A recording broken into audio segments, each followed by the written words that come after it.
Yes, and while the number of female firefighters is increasing, women still make up less than 5% of career firefighters in the U.S. Their representation may be small. The difference they're making is anything but.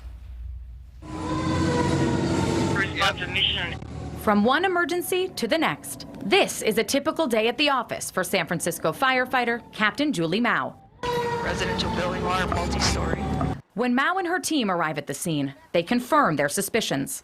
It's an issue with the alarm panel that signaled us, so it sounds like it's a malfunction, so we're going to cancel, but we're going to check out the building while we're here.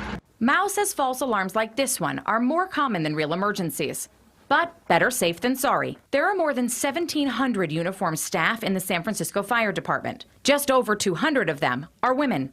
At about 15%, this is one of the highest ratios of female firefighters in a department in the U.S. I think on a certain level, women provide a different sense of empathy and compassion. On a standard 24-hour shift, Mao is in charge of more than 30 other firefighters. Growing up in Hawaii, rising through the ranks wasn't always a dream. When I was a kid and I looked around, I didn't see other people that looked like me in the fire service. It was all guys. Chief Jeanine Nicholson joined San Francisco Fire 28 years ago. She now runs the fire department. Like Mao, Chief Nicholson never pictured herself here.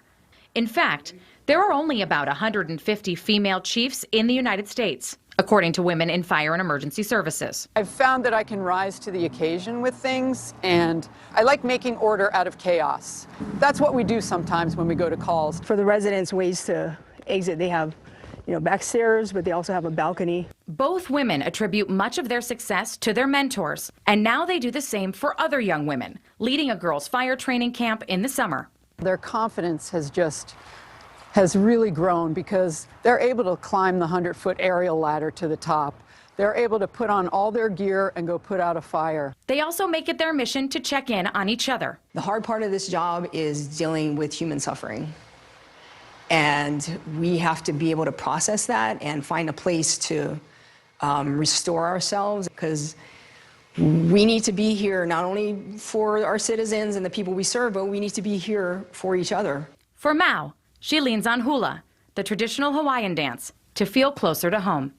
In the hula world, we say hula is life, but really it's about connection and moving as one. And so, like the fire service and being on the rig, you're all moved together. Thank you so much for watching. Make sure to click on the red subscribe button below so you can get more of News Nation's fact-driven, unbiased coverage.